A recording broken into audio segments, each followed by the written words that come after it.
Welcome back to Houston Life. Our next guest is a lifelong educator and coach at Knox Junior High in Conroe ISD. He is also an author, having just published his 6th book, which focuses on how martial arts can have a positive impact on our youth. Yeah, joining us now with more on the brand new book and his philosophies for setting students up for success, Coach Chris Ortiz. Welcome back to Houston Life, Coach. It's good to see you. Hey, thank you for having me back. I think the last time we spoke, it was during COVID. It was during COVID. I was in my kitchen. I think you were at home as well, so it's nice to have you in person. Okay, let's chat about martial arts, because as an educator for 20 years, you've seen a lot. You're dealing with these young people every single day. You know the impact martial arts has had on your own life. What impact do you think it can have on our young people, especially young kids who would be labeled at risk? Yeah, I think it's the missing link, so to speak. Education should be comprehensive, right? So in order for it to be comprehensive, I think it would be a great idea to bring in the martial arts. I started training 16 years ago, to this week. And the life changes that have occurred because of Brazilian Jiu-Jitsu and some of the other martial arts have made me a better husband, a better father, a better teacher, a better coach. And I see a lot of young people that are just struggling in general, that need that mentorship, need that sense of community. And I think that inside of the school system, we can do that.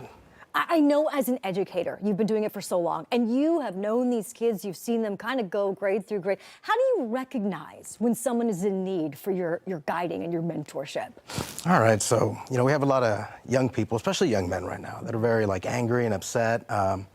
They lack confidence, and the way that you see that lack of confidence is that they go around peacocking and trying to act as if they're bigger than what they really are, but through martial arts, jiu-jitsu in particular, I've kind of learned confidence it's quiet, you can walk into the room and, you don't have to size everyone up. Everyone is not a threat. Everyone is a friend. They're, a possible companion, someone that, you can talk to and have a good time with. And before martial arts, as a man, I messed up, and I would think that everything almost had to be confrontational, and it doesn't have to be that way. Wow. I think it's incredible that, well, first of all, the world, it's hard enough to just live in the world, right? And especially when you're a young person, every day when these young people come through the doors of your school, they have issues at home. They're dealing with life issues, right? And it seems like there's a lot of talk about education in the state of Texas right now. A lot of young people who may not fit a conventional learning style, we're seeing those kids get left behind. I mean, what are you seeing? Because I know that as an educator, you got to focus on test scores and state testing and all of those things. Some students don't learn that way, though. Yeah, there's several different learning styles, right? And there's a lot of different kids that do a lot of different things. For example, you have your young people that sitting down for 6 to 8 hours a day. That's a problem for me. Yeah. And I've been watching the show. It's a problem for y'all guys too. Y'all like to move around. Fidget.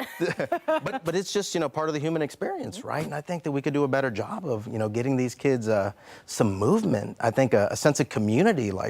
Everyone's got a phone in their hand, right? So communication's never been easier, but people have never been more lonelier. Isolated. Because you could be in a room full of, you can have 30 people in a room, but you could be on your phone and you're alone. And that's kind of the way that we're trending. And I think, again, schools serve as the centerpiece, the hub of a community. So I think that we could do better in the school system if we could start providing these kind of programs, for kids that, let's say, can't afford it. Because there's a pay-to-play system, unfortunately, now.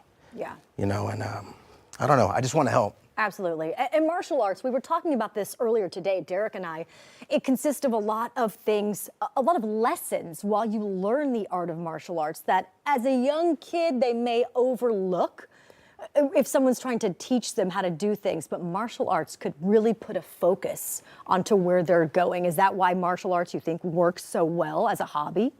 Well, jiu-jitsu in particular, because it's very tactile, it's very hands-on. And I can go back to my first experience of training jiu-jitsu. I went into Gracie Baja, the Woodlands, and I drove around for 2 weeks before I actually worked the courage up to go inside. And I got to roll with a gentleman by the name of Chad Robo, and he's about 140 pounds, 5'3". I'm coming out of college. I'm a good athlete. I'm fast. I'm strong. I think I'm going to mop the floor with this guy. And he proceeds to fold me up, like a tent. And he's holding a conversation while he's doing it. And it was one of those moments where I'm like, oh my God, I've been walking around the world thinking that I'm bigger and badder than, what I really am. And there's like these wizards that are just, perusing, and they have these magical powers to where they can just calmly, coolly, gently subdue you. So like instantly I was humbled, but I was also hooked. And it's mainstream right now too. So these kids are also watching it on TV, and they want to know, they're interested. And it's a possible career path at this point too. Like the UFC is worldwide.